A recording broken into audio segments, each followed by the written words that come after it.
Hello guys, welcome back. In this video, I'm going to show you the most common 5 mistakes that cause a solar system to stop working and exactly how to avoid every single one of them.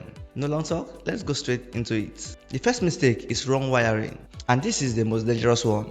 Many beginners mix up their positive and negative connections during installation. Connecting positive to negative anywhere in your system can instantly destroy your inverter, your charge controller, or your battery. And in some cases, it can cause fire. So before you connect anything, always use your multimeter to confirm which wire is positive and which one is negative. And also, a lot of beginners confuse series and parallel wiring when connecting multiple batteries or panels. Remember, series wiring increases your voltage and parallel wiring increases the capacity. Now, mixing this up gives you either too much voltage, which damages your components, or it will give you too little voltage, which means your system will not work properly.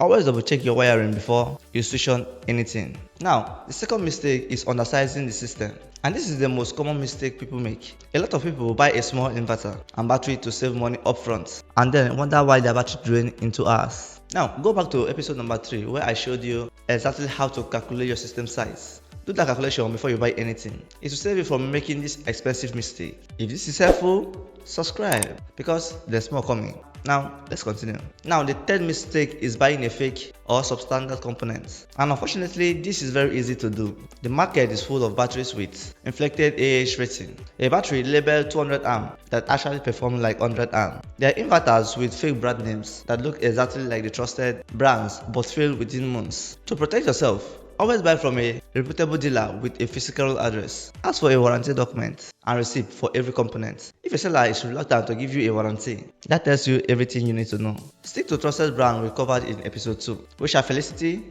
Luminous, Trina Solar, Jazz Solar, and Growat. The fourth mistake is poor panel positioning. A lot of installations in Nigeria have panels facing the wrong direction or sitting at the wrong angle. As I explained in episode 4, your panel must face south and sit at an angle 10 to 15 degrees for maximum output in Nigeria. But even with the right position, many people ignore shading. Even a small shadow from a tree branch or a nearby building falling on just one part of a solar system can reduce the output of your entire system significantly. Before you mount your panels, observe your roof at different times of the day and make sure nothing casts a shadow on them.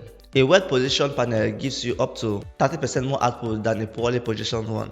Now, the fifth mistake is ignoring your battery maintenance. And this one slowly kills your system without you noticing. If you are using a tubular or lead acid battery, it requires regular maintenance. Check the water level of your battery every month and top it up with distilled water when it's low. Never use tap water. Keep your battery terminal clean and free from corrosion. If you see a white powdery substance building up on your terminal, clean it off immediately with a dry cloth. Also, never allow your battery to discharge completely. Always keep it above 50% charge. Doing these simple things consistently can double the lifespan of your battery and save you a lot of money. In the next episode, I'm going to show you how to turn your solar knowledge into a profitable solar installation business right here in Nigeria. How to price your jobs, find customers, and build a business that pays you consistently. If you find this video useful, then subscribe to my channel and I will see you in episode 6.